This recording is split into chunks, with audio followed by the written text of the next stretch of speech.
We'll go live. There's no reason to postpone. Oh my God, wait for the time. Wait. I remember when I was in radio. I was in radio for like, I think 3 weeks.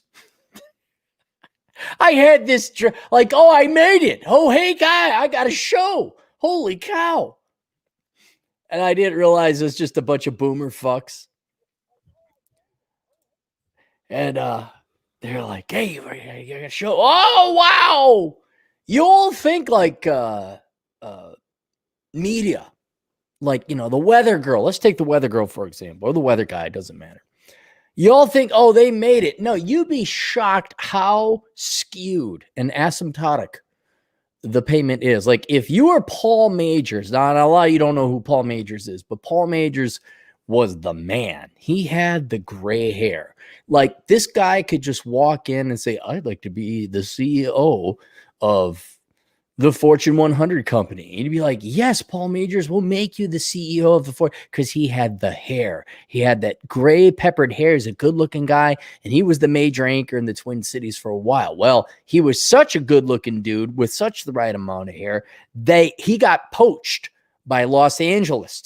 And Los Angeles wanted him for whatever, Channel 4, Channel 6, whatever.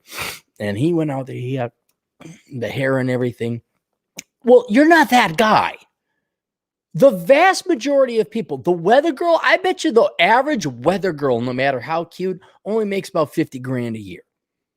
All right. And unless you get like really in with the local community, or you're a really good looking dude like Paul Majors, you do not make the big money. It was the same thing here. Like, he's got a radio show. It's set. Oh my gosh, you made it to Hollywood. No, it was paid handsomely, admittedly, $30 per broadcast hour, which was darn fine, fair wage in all intellectual honesty. That was a very fine, fair wage, especially for 2005, 2004. But I even remember some of the people at that broadcast station like, what's a blog? What's this podcast? Oh, look at these funny kids doing their funny thing with the internet. Like, oh, I guess you boomers are all unemployed now. I guess you better go on the interwebs, huh? This podcast, this blogging thing, the PJ media. So I found it funny. I find it funny where it's like, oh, we got to go on at this time. What time? I got Ryan Stone. Great guy. Love Ryan Stone. I got his book right here. Thought I had it right here. Maybe I don't have it right. Somewhere here. Is this it? Oh, here it is. It's on the wrong pile. Here's the other pile. Fook Files. Absolutely go read it. Ryan Stone. And it just shows you how trained people are thought to be. It's like, I'm sick. If you didn't know, by the way, I'm sick. I got the boomer coof. Maybe I do have COVID. I don't know.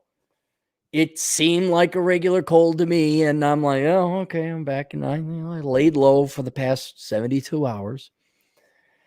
And on top of that, I want to write my book. I'm like, okay, I'm going to play it easy. Go to take it easy. Got to take a couple days off. I'm going to recover from the boomer coof. I'm going to go and write my book, and I'm going to have some other people cover for me over on the podcast. And I did. I had Jack and who the hell was the other guy? Oh, Atham. Atham and Jack covered for me. And I'm like, all right, I need to take some time off. I'm going to write. I'm going to focus, recover. And I'm like, oh, I'm going to have Ryan Stone. I like Ryan. Ryan's never covered for me before, but the guy is brilliant, very sharp, very intellectual. Like him and whoever else, but he's got the mindset, not just because he's Canadian, but he's got the mind. Well, what do I do? What time? There's no time. Well, who should I have? Just go whoever. Well, whenever you want. I'm talking to my mom. No one gets the opens. They don't get it. This internet has completely revolutionized schedules. There is no schedule. If you're a content creator, you do it when you want to do it. Even though I'm sick, boomer coof. I went for my walk today. I was like, I'm going to take it easy. And I'm kind of like, you ever try and take a couple days off, especially when you've been going nonstop, almost 70 hours a week for 25 years? You actually try to take a day off, you can't do it. I had a whole day off yesterday. I had a whole day off. Me and the GF, she was sick. We're both sick. We both have the boomer coof. And so, but I wasn't that sick. I just got COVID. I don't know if I have COVID. I don't care if I have COVID. It's a cough. It's a cold. And like when you and your significant other, you get sick, somebody, the person who gets into it first, you don't know what's happening. You don't have time to respond. Oh, I got to go to work. And then the significant other the non-sick, the second to be sick, because the other one's going to get sick no matter what. But the first person to get sick, they're the one's going to take the dive. And you don't know, he's just feeling down, whatever. But then oh, wait, you get back from work and then there's your significant other and he or she is really out. They actually are sick. Oh, man, you're sick. Let me make you some soup. Let me do this or that. But it usually doesn't get to that point in time because if it's really just a cold, like COVID, it's just a cold. They're out of it on the 25th. So you go to bed. The next day, the first person to go under wakes up and I'm not 100%, but I'm on a cripple. But the second one, that's when they're there. Now they're practically a cripple. And that's what ended up happening yesterday. So I kind of had to nurse the GF. So I went and I made ramen noodles, which actually is a really good thing for the cold, which is all the boomer coof is. And then what else did I do? I did nice. Oh, I bought her. Hang on, let me show you. Because I'm a dick. Oh, Aaron, you're such a dick. Oh, how does that girl tolerate you? Oh my God, what a prick you are. Oh my God. Because I'm such an asshole and you're such a dickhead. Oh my God, what woman can tolerate touching your dick? No. So she was sick. And I went and I got her coffee. And she said she wanted these 2 coffee mugs. So I got her this one, Dachshund through the snow. See, huh? Instead of dashing through the snow, Dachshund through the snow. It was $9. Yes, some of your super chats went for me to buy the GF this thing, this mug. And it made her happy. It made her feel, she's like, oh. Because before that, I got this one for her, which has a little flask on the side. It says, making spirits bright. And so I bought her this one because I thought this was, I'm like, oh, come on. It's got a side flask. You gotta like that. And she's like, oh, I like this other one. I'm like, oh, dude, I just spent I think that one was $12. I was like, that's enough Christmas cheer, even though it ain't even Thanksgiving yet. And she wanted the Dachshund one. And I'm like, oh. So then she was feeling down and bad. I'm like, oh, I better go get her one. So I went and got her coffee, and then I got her this one for $9. That's where your super chats didn't go to the septic tank fund there today, guys. I went to that. Anyway, I was on the mend. I was feeling better. She was out. And so all we did yesterday, we watched Midnight Run and then another Robert De Niro movie with Eddie Murphy, who is actually jacked. Not jacked. He was in good shape for it. Showtime. And it had aging Rene Rousseau, where I was like, I would have at one time. And what I loved about it is we accidentally watched 2 Robert De Niro movies, but then in both movies, there are a ton of 1988, 1989 Chevy Caprice classics, all these old cop cars. And it was nice. I didn't do anything yesterday. I chilled out. I took a whole day off and nursed the girlfriend back to a little bit of health. It was all right. But it was just kind of like this, oh, I don't have to write. I wrote about half the book in a week and a half, which is pretty standard speed for me because I hate writing and I want to get it done and over with. And then I just got hit with the sickness. GF got hit with the sickness. And there was just kind of this cold and dark. No sun in Minnesota. It was cold and dark. It was a cold and dreary 72 hours. And it was one of those things where all I would do is stay in bed because I was sick and I'd write. And I just sit and write. No gym, no running around. Maybe we nurse ourselves to the grocery store to get food, but then we go back home and we just sit and we watch TV, and it was wonderful. It is absolutely wonderful. And then today, GF is good enough to get back to work. She's in good enough to go to work shape. I was going to no, I'm going to lie around, do nothing. And guys, I had it.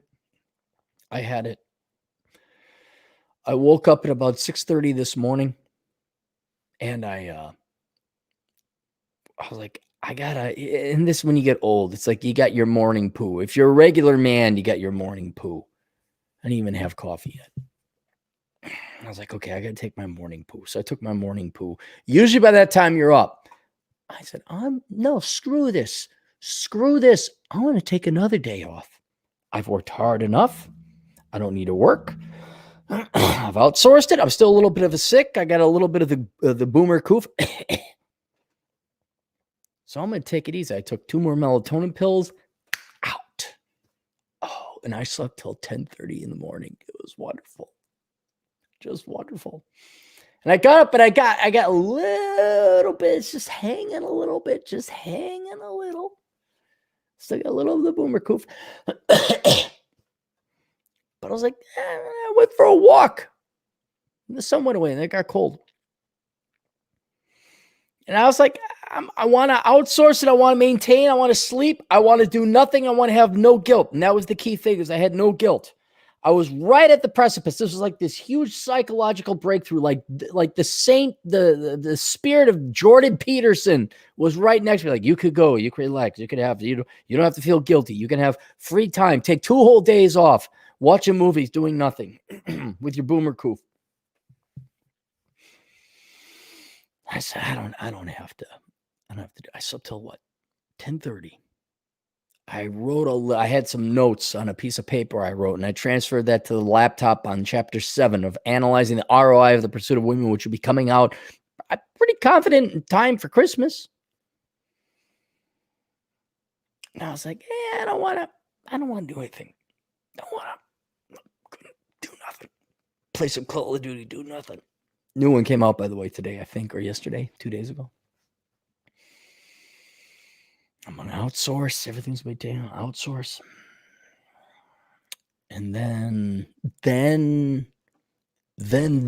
baseline comes in. Then the normal comes in. And you're like, you can't do nothing. And I'm like, I still got a little bit of boomer coof. Hey, wait, mate, Social Security. It's like, well, I'm going to have Rhinestone cover for me. I'll have Atham and Jack cover for me. I'm like, let's bang one out. Let's bang it out and get it done. And the reason I want to bang it out is because there's like 2 millennial chapters or posts that were made that we'll have to talk about. So there we go. That's it. So now we're here. This is the Clary podcast. No, it's not the Clary podcast. It's a Good Morning Coronachan podcast. I hope you guys are doing okay. Let us get through the sponsors. This is not the sponsor list. This is the Good Morning Coronachan prayer. Where'd the sponsor list go? That's not. Is this it? No, I got to go to the podcast file. Podcasts. Here we go. Maybe I went the wrong place. Okay, that's not it either. Bear with me, guys. Hang on. Where is it? Notepad notes. Here we are. All right, Clear Podcast. No, Good Morning Coronachan is brought to you by The Fragments of Game by Rick Arellano.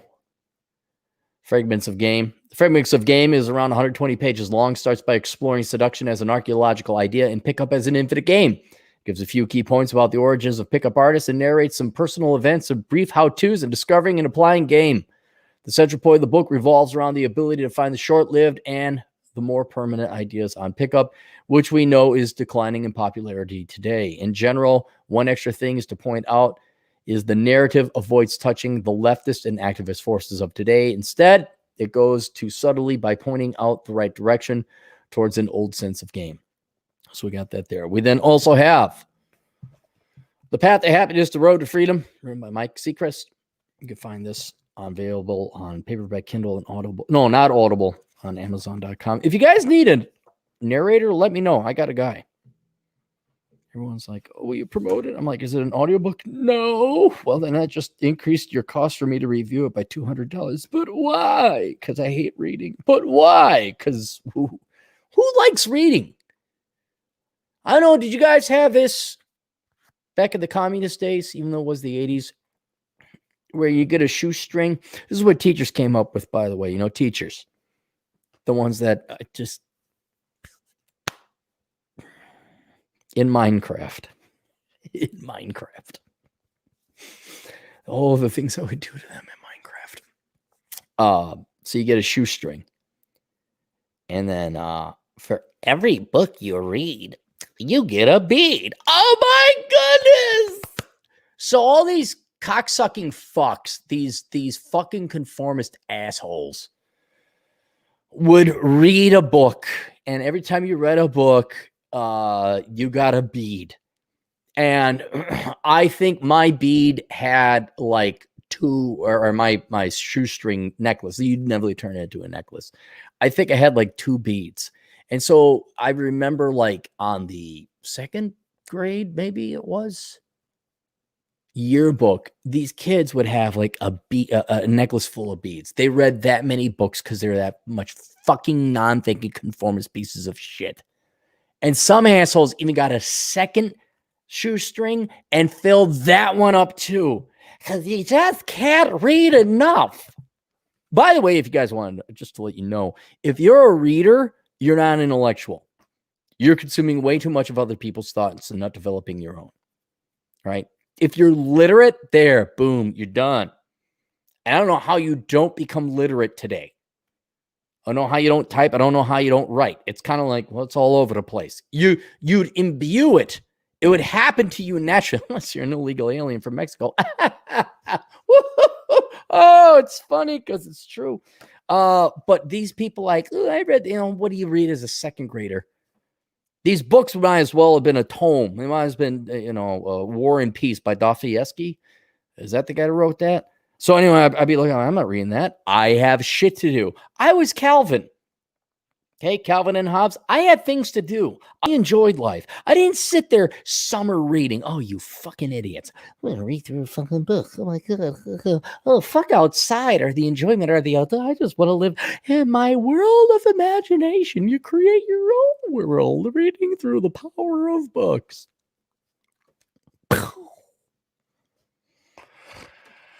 I forgot where I was going with this. Anyway, I hated those people. And here you are, a 6 or 7-year-old child, 7 or 8-year-old child, and you're reading so many books. You could actually get like 100 beads on that necklace. And then you got a 2nd necklace. You read 200 books. Far as I'm concerned, you wasted time that could have been done playing outdoors. What that has to do with the path of happiness of the road to freedom, I don't know. But go get this book if you're a young man or young woman and you want to learn about microeconomics.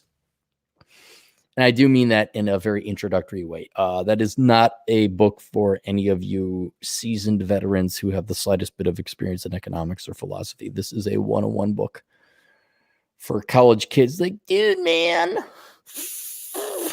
wouldn't it be nice if... It's like, no, read this book because that's going to tell you like, oh, wow, man. Like, I thought I was really intelligent because my junior year of high school, my English teacher said I was really smart, man. We all know that teachers are so intelligent because they have the lowest IQs of all majors. Actually, it's elementary education that has the lowest of all. Early childhood education. Those have the lowest IQs of all majors. Not really education majors, though education majors are down there. I think they're like in the 105s, the 106s. Smarter than average enough to think they're intelligent. The Dunning-Kruger effect sets in. I have a degree. That doesn't mean you're smart. Yes, it does. My entire value is based on it. So anyway, Cappy is doing well. Cappy's feeling good. Let's get through some more of the sponsors here. PirateBookTakedown.com. Go to PirateBookTakedown.com if you are a content creator and you're sick and tired of people stealing your stuff. Doug, tell him I sent you, though, by the way, too. He did this for me. So I have no problem promoting him. He's not even paying me, but I'm promoting him because he did a hell of a good job. We got a lot of my copies of my book out there on the internet taken down. So it was kind of cool. Of course, the Black Man's Guide Out of Poverty is available for free on some pro-black site, which of course, obviously it would be. I'm not against black people. Of course you'd be pro, but it's the hand up in the fist and the African flag and it's like, and you're going to fill the stereotype by stealing people's books online and putting them up there for that'll, yeah, go brother. Just steal it and don't make yourself look like a bunch of more asses than you already have. It's all right. It's okay. But we've been able to take a lot of it down. So if you are a content creator, go to piratebooktakedown.com and get the stuff taken down for you. Businessbuyeradvantage.com.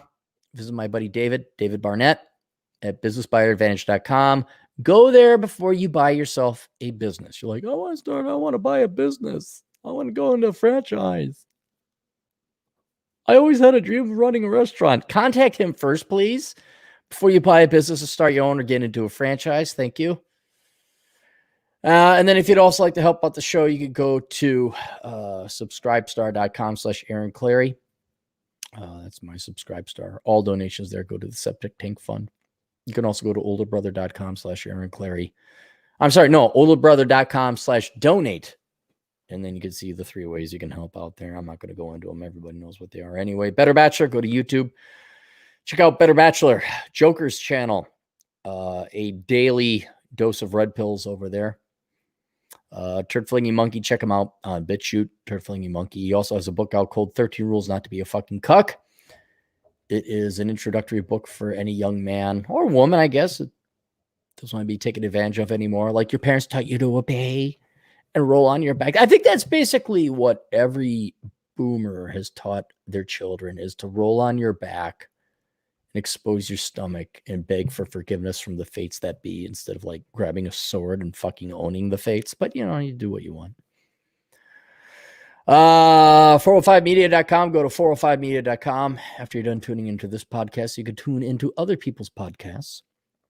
How Not to Become a Millennial, the book, the legend, the icon, the thing.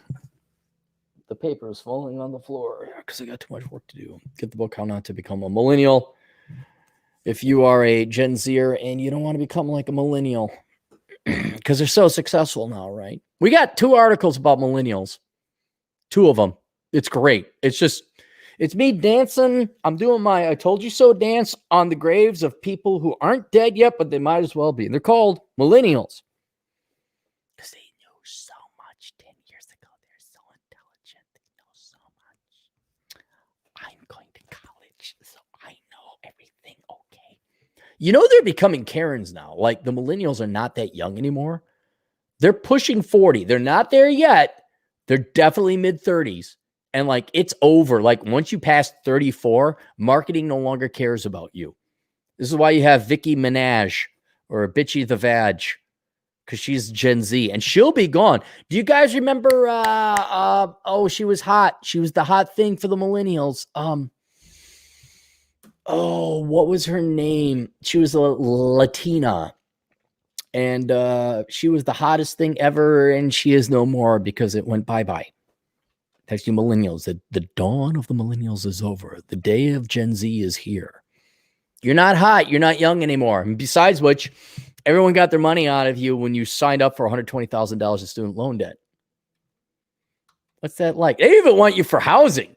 They're trying to sell the boomers retiring and downside. You millennial, you get the fuck out of here. You're Jessica Alba. Is that the gal? Jessica Alba. Remember when she was hot? How old is she now? Jessica Alba, 39.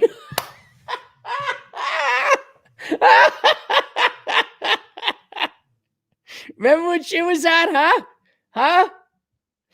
Oh. You know what? I can't slam her because she's been married to the same guy. I'm pulling this up. She's been married for 12 years to the same guy, got 3 kids. I'm like, all right. Okay. Maybe she's a traditional gal. You never know. she mouthed off something about something, and it was political, and she was cute and pretty. It's like, oh, look at the cute, pretty girl say things that, people want to listen to her because they want to bang her. You're like Laura Southern and Tommy Loren. Tommy Loren. We did that. We did that. Science of Mastering Women by Linda Gross. Check out Linda Gross. I should download her podcasts. They give me something to do. Non-communist science fiction. Check out non-communist science fiction if you like science fiction, but you don't want to be lectured about politics. All the books of Michael Kingswood, the world's only non-communist science fiction author. And then the Black Brigade with DT. DT has changed his format. He is no longer doing politics. He's just doing the Will to Power episode, where he's not solely focusing on nihilism and Nietzsche or anything like that, but he's switched to philosophy, and it's pretty good. I enjoy it. It's not bad at all. I'm like, yeah, it's not as depressing. It's no DT and the Man. Couldn't have that now, could we? DT and the Man, remember that was great? Oh no, we can't have it. This is a good thing. This has to end because America, right? So anyway, check out DT's theblackbrigade.org. Put the thing. Can you guys tell I'm doing this just to get this done and over with so then I can go back to doing my own thing? Oh, we do have super chats. Oh, all right. Hang on. Let me just hang on. Bear with me. Let's put the placer there for Al. Bunkerbasics.com with Bunker Bob. Go to bunkerbasics.com with Bunker Bob for all of your survival and prepping needs. I think that's it. I think we did it. Boom, bada boom, bada boom, bada bang. All right, I'm going to hit the camera, get the super chats. Then I'm going to go through 2 articles which need my attention. We'll see you guys in a bit.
If you couldn't tell already, it's going to be a quick one because then that way I get out of here.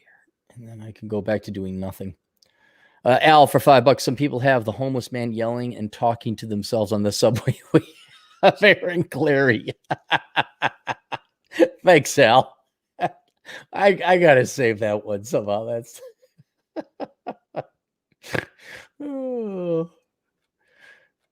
Is that it? Oh, wait. There's more. Hang on. Al, for $2. I pirated your books, Aaron. Here's some reparations. Oh, thanks for the $2, Al. Yeah, it barely covers the profit on one book. I hope you tell other people about it at least, will you, huh? Rob Fogolski, part of the 1099 Superior Race. 1099 are here. Dude, bro, Viking game is in 6 hours. Why aren't you pre-gaming, bro? Pumpkin Spice IPA for $18 at the Castro Pump, dude. Dude, they're closing down the Surly's, which was like ground zero for thick bike tire, alternative hipster bearded, 20-something millennials who are no longer 20-somethings. They're now 30-something, about to be 40-something. And yes, they did have their pumpkin spice IPA. I don't even know if they really pay attention to the Vikings anymore. But yeah, our governor, which Democrats voted for, has shut down everything. And so I'm sorry you're all out of business. Sorry you all lost your jobs. Keep voting Democrat, which, you did.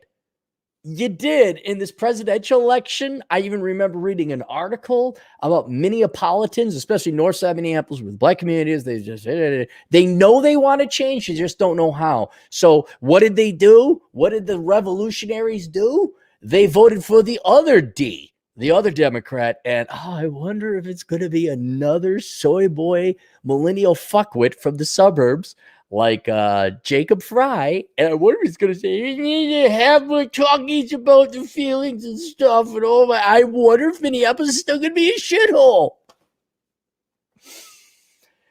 Oh, it's just, again, dancing on the grave of Minneapolis, even though it's not dead yet, being able to yell, I told you so, I told you so, I told you so. There's like so many places closing down in the Twin Cities. So many. That your little gastropubs, your little Brooklyn hipster culture, your little Minneapolis, these called so the Minneapolis. Now, I don't know if you understand this. It's because it's not New York, but it's like a smaller version. Oh my goodness. It's like, yeah, there's no culture here. None. You destroyed your institutions by voting Democrat. 100%. I know you're too stupid to realize that. But I just want to let all the little hipsters and the millennials who, like, they got their gastropubs, used to go to the Longfellow Cafe, which will probably be burned down in the next riots. Y'all used to be hip and cool. It's gone now. And it's your fault you voted for it. But you're too stupid to realize it. But it's good to see that. It's good to see it. There is nothing left in the Twin Cities. Nothing. I mean, you got the burbs, but the burbs is just where people go to raise their kids and breed, maybe. And they don't breed particularly interesting kids. They breed like elitist, snooty, arrogant, leftist, cocksucking pieces of shit. They can then come back to the city like the previous mayor to Fry. She came in from the Wayzata and she was going to help the black people. Don't worry, everyone. All black people, calm down. Everything's all right. I am a white woman from Wayzata. I know what I'm doing. Okay, calm down. Everything is fine now. I'm here. I have a master's degree in social justice. Everything's all going to be okay because I am a white woman from Wayzata with dad's money. I know what I'm doing. You guys, let's vote Democrat. Hey, why is it still a shithole? It's the evil white man and Trump. Orange man bad.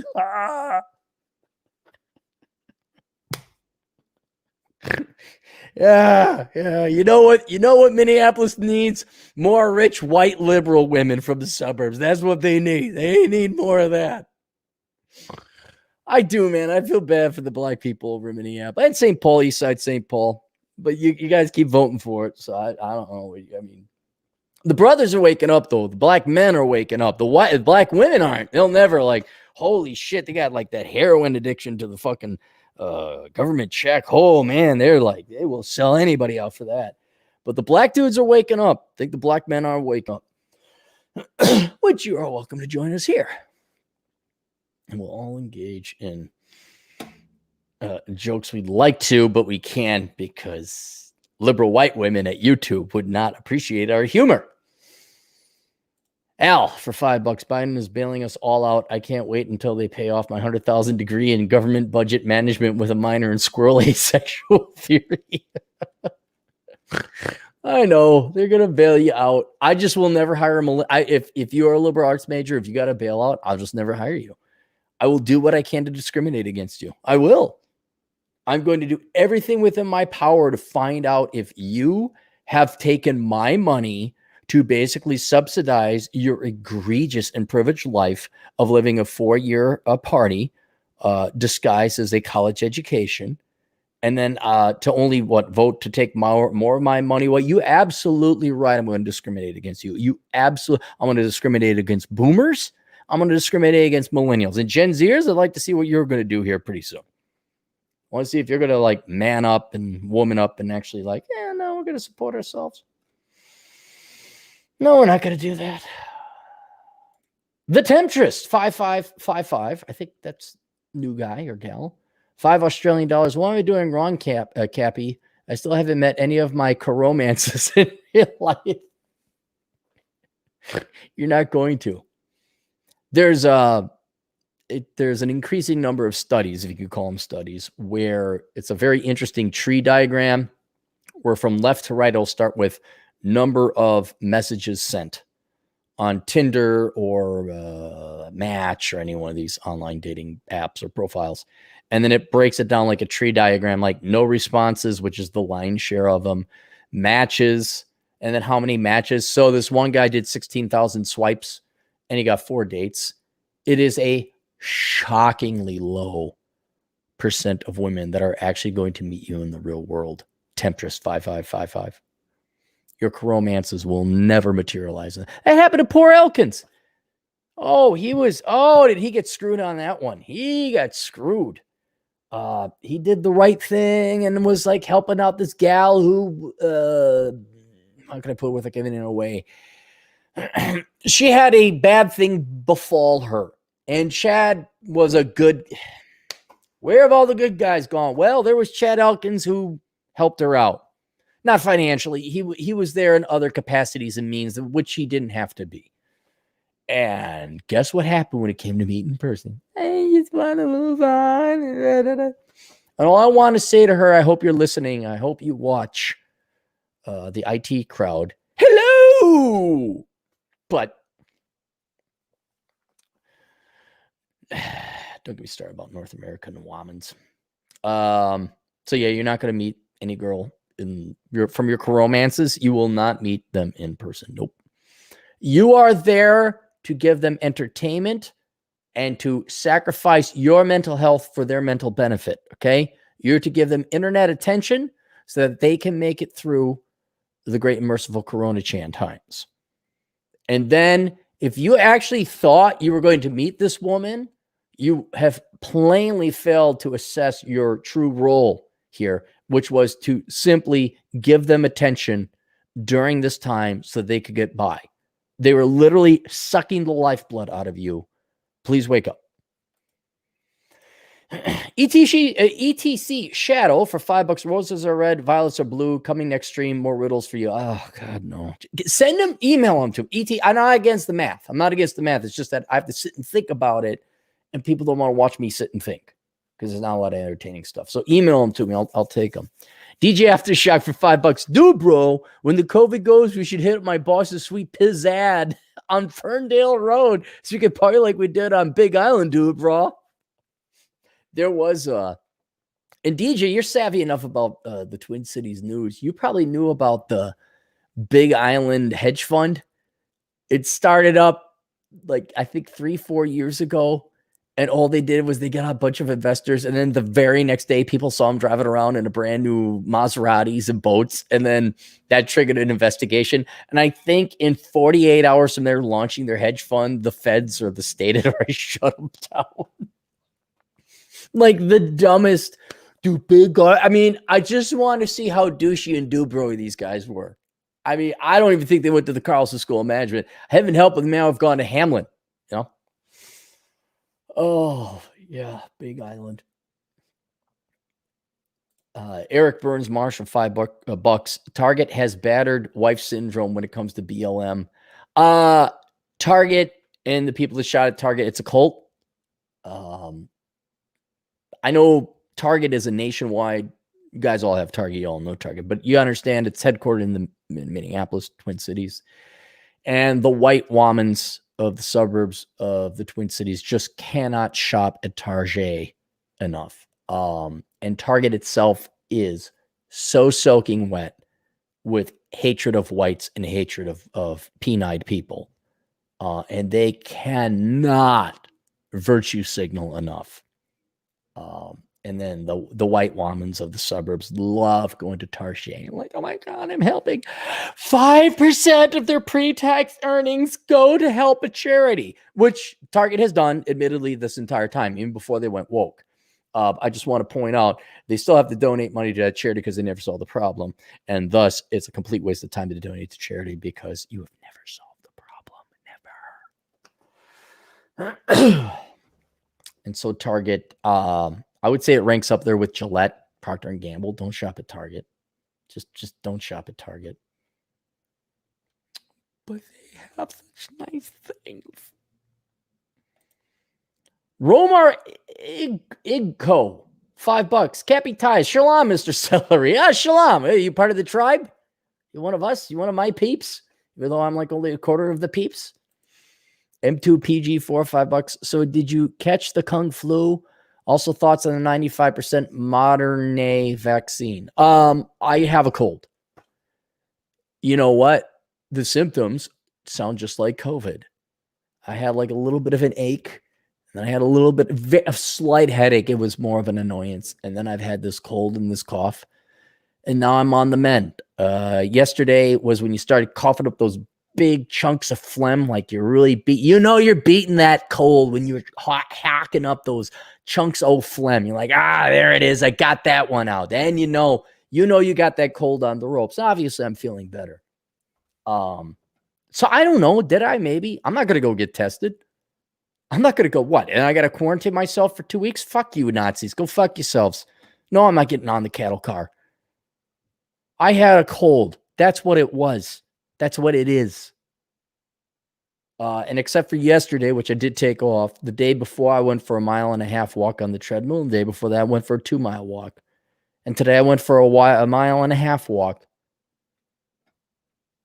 And I'm not 100%, but no, I might literally, seriously, I'm not kidding. How do you know? Half the people are asymptomatic. They don't even get a cold like I did. I'm just calling it what it is. I got a cold. Whether it's COVID or not, I don't know. It's the cold.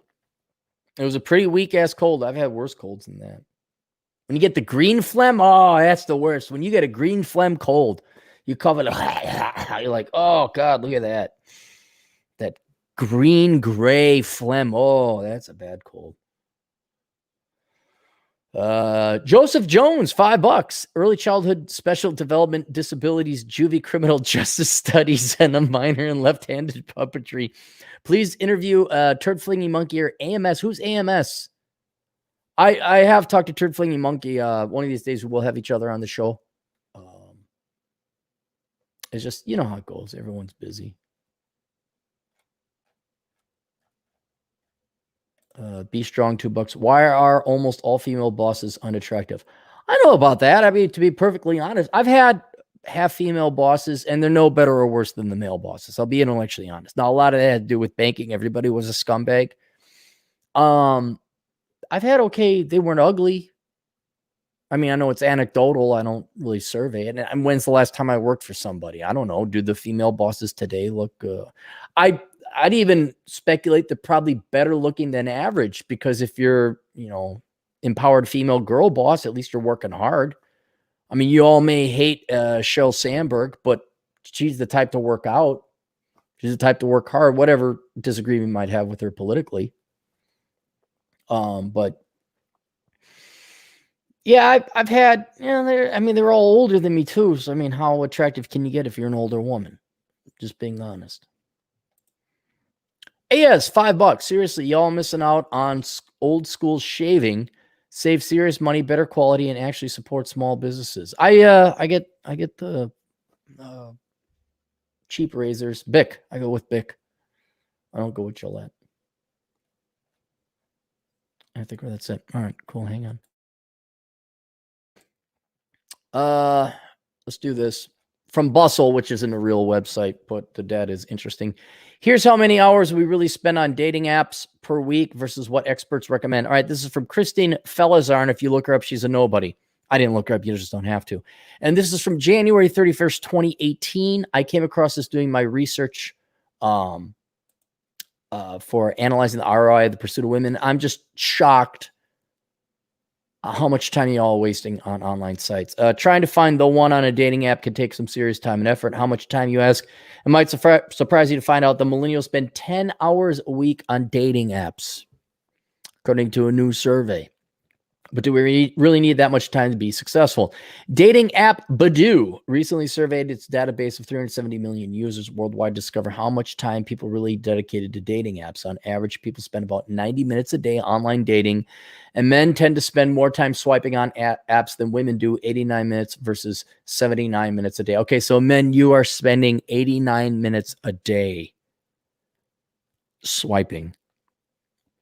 I know you want to get the penne dipped in a little bit of hot sauce, all right? That's a commute. That's a hobby. That's retirement. That's what are you? I understand if you're stuck in the line, you got nothing else to do. You're stuck in traffic. But an hour and a quarter a day. No, that's more than an hour and a quarter. That's almost an hour and a half a day. Swiping. And based on what I've seen with these tree diagram studies, again, you have to swipe 16,000 times to get 4 dates. So we're talking 4,000 swipes to get 1 date. I pay for it. Just pay for it. You don't think you could go work for an hour and a half a day at, even if you make $16 an hour? So like, let's say you give up online dating for a month, hour and a half a day, $10 an hour, $15 a day. Let's just call it $10 a day because of taxes, because you liberals and you millennials like to keep voting for tax. Let's say $10 a day take home pay. All right. Because you got to pay for single moms, right? We got to have that, right? We got to bail out yourselves, right? You got to bail yourselves out, right? So 3 months, a month goes by, 30 days times 10 is $300. Why don't you just pay for it? I cannot be any clearer as to how pro-prostitution I am. Not because of any moral issues or libertarian issues, but because the economics are so compelling now that the amount of time you guys waste chasing after these girls to have a sliver or a fraction of success, it's an appalling waste of resources. Appalling. And you boys need to realize that your time is so much more valuable. You have to, even if you're younger, I understand guys like, well, I only make $15 an hour. I get it. But even at $15 an hour, it's cheaper for you to pay. You can have a prostitute a month. If you just don't, you can work that extra time. It may seem like a lot, but according to the survey, people log on about 10 times a day on average, and each session lasts about 9 minutes long. So most people aren't exactly on their phones for an hour and a half looking straight, hour and a half straight looking to meet new people. You're still on there for an hour and a half cumulatively. When you're logging in multiple times a day, you never realize how much time you're actually spending on dating apps. In short, the real minutes really do add up, but they might not be necessary. Right, go pay for it. I would say that 10 hours per week is a bit much. Online dating consultant. Stacy Karen. Online dating consultant. Stacy Karen, the thespian's bucket list. Okay, so she's not that attractive. She has a TESO drama certificate and theater degree from Hunter College.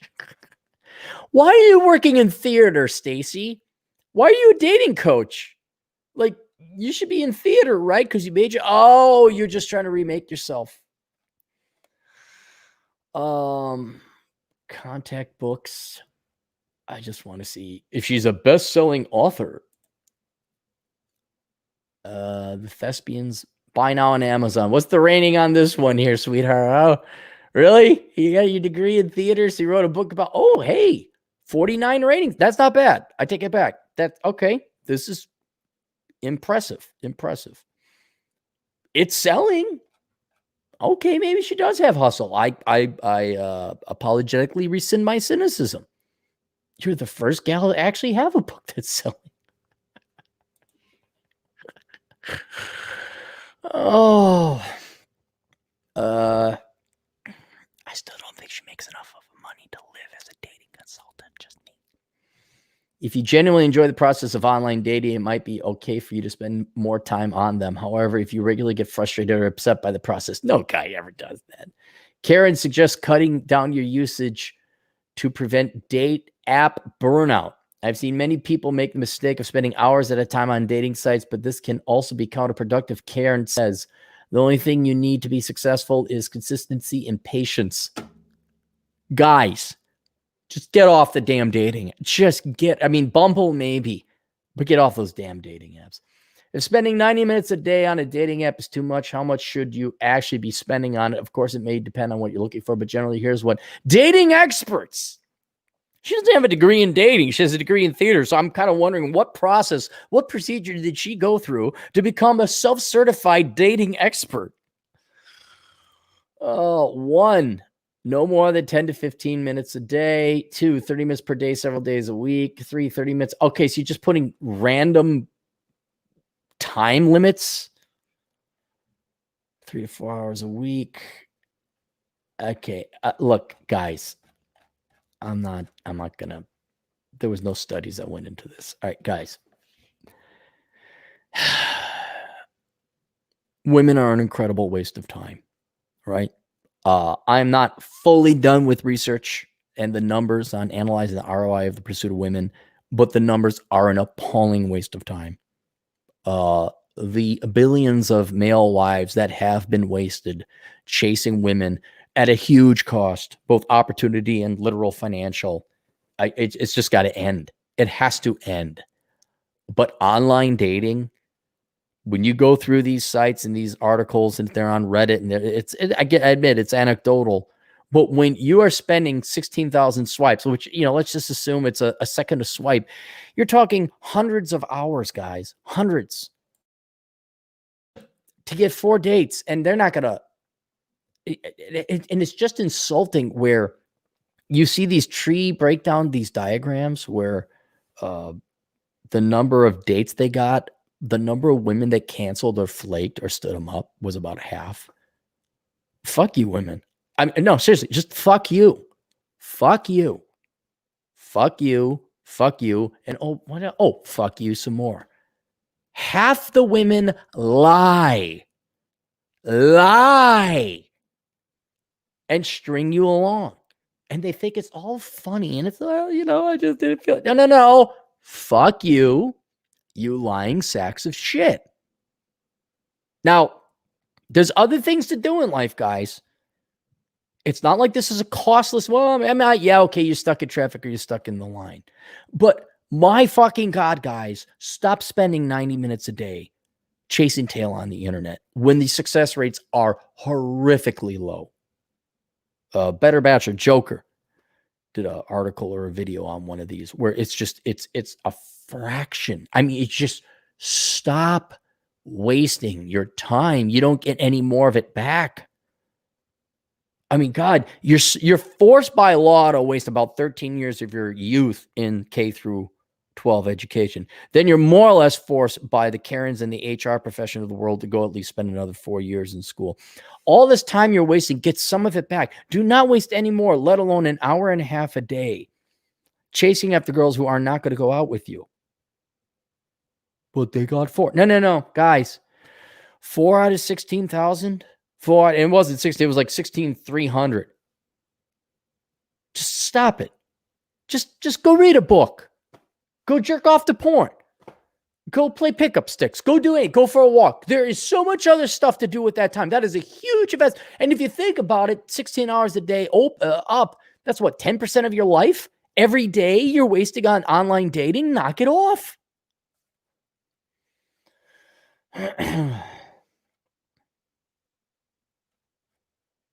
So I just want to go through that, older brother, I guess, in me. Go through, make sure we're not doing we miss any more.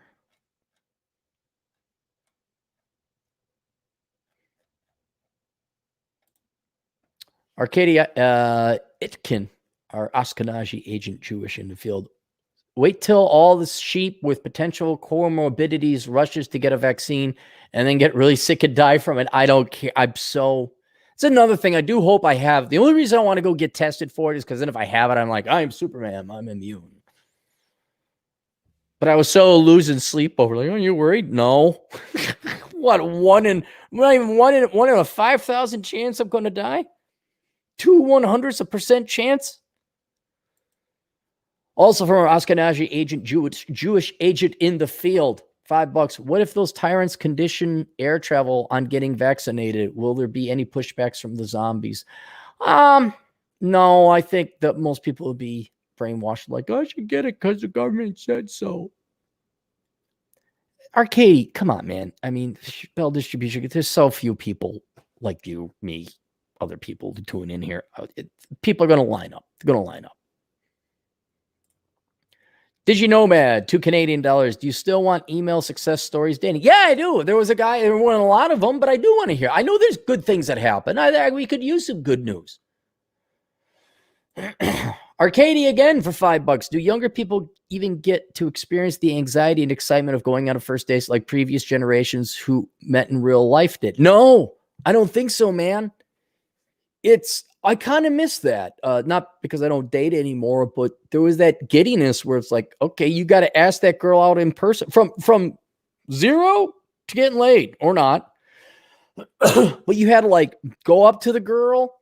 You had to get your balls. You had to collect your balls, go up, ask her, hey, how you doing? Goomy, goby. And, that's a nice purse. I mean, you're just dying, especially when you're younger. You didn't know any better. Then you'd stumble through, and then you get a date, and you were excited you had her number, and then you call her up the day before, like, hey, we still on for tomorrow? And then you wouldn't hear from her. And then, she was a bitch that strung you along like they usually did. You just who hurt? Shut the fuck up. You all know you. I want to have one gal. I want one gal in the chat room to tell me with a straight face she never stood a guy up. I want it from the 90s and the aughts. I guess nowadays it doesn't. Or you romance girls. I want you to tell me with a straight face you never stood up a guy because you didn't have the balls to shoot him down the first time. But it was cool, man. Like you went in there and you got the date, and then it was like there was a challenge. It was work. You had to work at it. Like, I'm gonna go. And you're like, I got a date. Then if you would end up on a date, then you'd pick her up. Now, no bragging, but bragging. Here I was, 18, 19 miles, 19. I had my car. Bought it myself. Foreign concept to you millennial boys and girls. But then I pick her up. I'm a real man now. With my real car, my own apartment, pay my own way, real job, everything. I'm not joking. By every definition, more of an adult than like 90% of you people who are 30 years old living at home are. And I picked the girl up at her place. Ring the doorbell. Half the time she lived at home. Half the time you get to it was an apartment. She open up the door and take her out. And then you had to schedule the date. You had to figure out what were you going to do. You had to have contingency plans. I always favored movies, not because they were basic, because then I didn't have to talk. And I wasn't afraid, but I didn't want to always be on. So I take girls to the arcade. We play air hockey. I always thought that was kind of a nice icebreaker. And then we go to a movie. Mall of America allowed for that. And then, and then do you got to walk her up to the door? Do you go for the kiss? And I never did. I would go for the kiss occasionally if I like third or fourth date, but there was always that stoop, and you always stayed at the bottom of the stoop because I knew intuitively as a young man, you didn't want to be too desperate. And so I would walk them to the stoop and I let them go up, and then they kind of turn around. And I say, well, have a good night. And usually, not always though, that would show I wasn't desperate, and that would more often than not result in a second date. Not getting laid, of course. And now you guys are like, let's meet over for coffee. Which I understand now. I understand. Do we? I know. What is that? Is that scary? Is that threat? Is that even a thing anymore? Oh, yeah. Those are good times, man. Those were good times. You'd actually have to go up and ask a girl in person. That was go out. It builds character, as Calvin's dad would say. Octuzi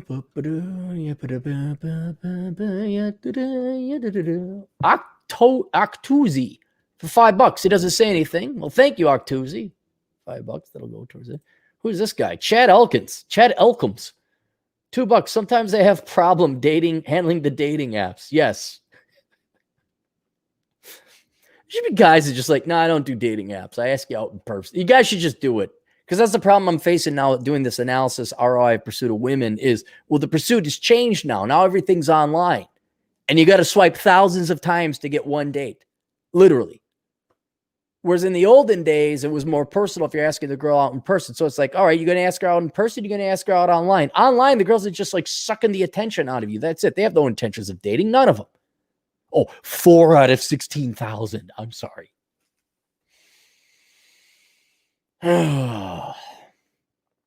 This is from, do I want to read this? Millennials, the Dying Children, written by Captain Barf. I'm one of the oldest millennials. Something terrifying is happening to us. We are dying while we are still children. We men are going bald and the ladies are starting to sag. You're going to live forever. And at 38 and a half, you're going to decide you're going to find a man. We have graying hair. Our eyes crinkle when we smile. We have unsightly fat deposits that are going nowhere. Our joints pop in the morning. We get injured by turning around too fast. Our vision is fading. Our reflexes are slowing. Many of us know someone our age has died of cancer, heart attack, or some other old age disease that occasionally strikes the middle age. And we're still children. Yeah. But you voted for free shit, right? You voted for the opposite of Dragon Ball Z. Dragon Ball Z, they went to 1,000 times gravity. You guys want 1/10 the gravity. Why are we not growing up? The old of us are rapidly closing on 40. We're the least married, least fecund generation in history. Really, only 30% of people under 40 are married. Big brain thinkers blame economic conditions largely because big brain thinkers go through years of training to ensure they don't see what is right in front of their faces. You're all a bunch of fat, soy, ugly men and women that no one wants to fuck, including yourselves. Just an idea. Oh, let's not forget that the women don't need no man, fish, bicycle, and their career comes first. I cannot emphasize that enough because you were stated all the time. You've made it very clear, very clear. We started coming of age in 2003, and the economic conditions were nowhere near close as bad as the 30s, 40s, or 70s when people had little trouble marrying and procreating. Yet here we are aging out of our ability to enjoy childhood, feeling death creep up on us. The video games have been grown boring. The TV marathons are suffocating. The candy tastes like ashes in our mouths. We're committing suicide and consuming antidepressants at record rates. Well, just keep voting for the government. Look, you all wanted the government to take care of things, not other human beings. You didn't want love. You didn't want husbands. You didn't want wives. You didn't want children. You want the government to take care of everything. Well, now you're all NPCs and robots because without having other people in your lives, you fucking might as well not even be alive. So go euthanasia, I guess. We're committing to blah, blah, blah. We try to accumulate even more, and it fails to make us happy. We don't know why, and we don't know how we got here. Well, I'll tell you, my entire life, the only message I got from school or church, college, and the media was that every decision I made, from what degree to pursue to where I lived to whether to marry, was with the goal of having a maximally pleasurable life. True, as someone raised in a conservative church, I was warned against fornication and substance abuse, but these were framed in terms of interfering with the good life. In the 90s, there was no difference between Christians and non-Christians in that general outlook. Both Christians and non-Christians were equally horrified at the notion that a bright young woman might not end up maximizing her potential, which meant putting 40 hours a week into a cube. Don't care. I had a great conversation with Vince over at the Masculine Geeks, and he was talking about how he's gone out now with three gals, and how they would cry at night, telling him that they were crying because they wanted to have a kid and they had this missing feeling. And he was like, well, too bad for you, I guess. Fuck you. Fuck you. It's all gone. It's too late. It's too late to turn back now. You're a feminist, cool. Wanta ha ha ha. Go get your MBA. I hope your degree hugs you back late at night. Evangelicals, for their part, indulged a pious fiction that the unmarried 25-year-olds in the church were all virgins, but still everyone agreed that the proper way to treat the world is as your playground. Any kind of social responsibility or context to our choice making was completely absent of what our boomer elders told us. What is social purpose of marriage? Conservative boomers couldn't say. They appealed to tradition without understanding why. Well, they were all getting divorced too.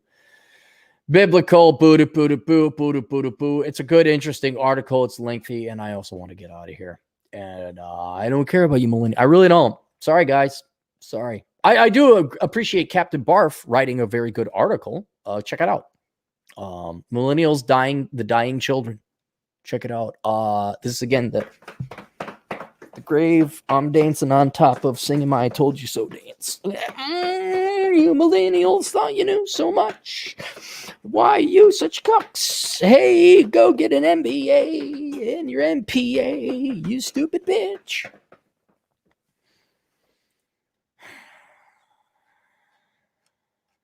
And you know that was real dance because I am a professional dancer.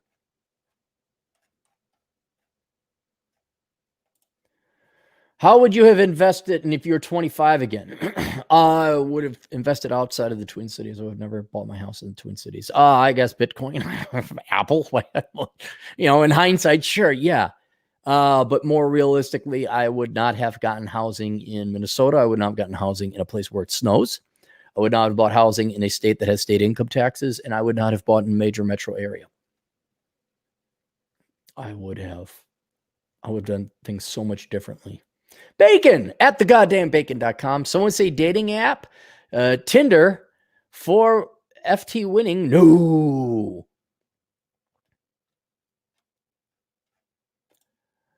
Blue North Bear for $5. Online dating is a joke. It's filled with picky women, and it gives them more reasons to be picky. Asking women out in person is still more effective. Yeah, it is. I mean, by a factor of 100, a magnitude of 2 decimal points. I'm not kidding, guys. I'm not kidding. The numbers I'm seeing is just shocking. Just what a fucking pissing away of time online dating is. I had to go through 900 profiles, and it was a nightmare. It was a nightmare. That it? There you go. Okay. Tune in. Ryan Stone's going to cover for me sometime this week. I'm going to be gone for about a week. I got to focus on this work and get my book done and get healed up because I don't want to relapse. And that's it. Let's read the Great and Merciful Coronachan prayer. Dear Great and Merciful Coronachan, thank you for your non-sentient and zero fucks given truth, the teeth and threats that have been missing so much in the real world that are yet necessary for us to value life, acknowledge truth, and love our fellow man. May your nature continue to expose the evil and parasitic among us, the lazy and those that put themselves above all others, our slave masters who have kept us enslaved, teachers who could be replaced by YouTube, and the stupid and unprepared who ride for toilet paper when there is none. Bless us, O great Coronachan, and reward us, specifically those of us who are smart enough to have a 1-month supply of toilet paper and who stocked up on 556 ammo as a matter of basic insurance policy. And may thine blessing come in the form of lower acid prices, less boomers, less traffic, cheap gas, and near-free airline flights. In thy name, Wuhan, Wuhan. Amen. No more super chats, and we're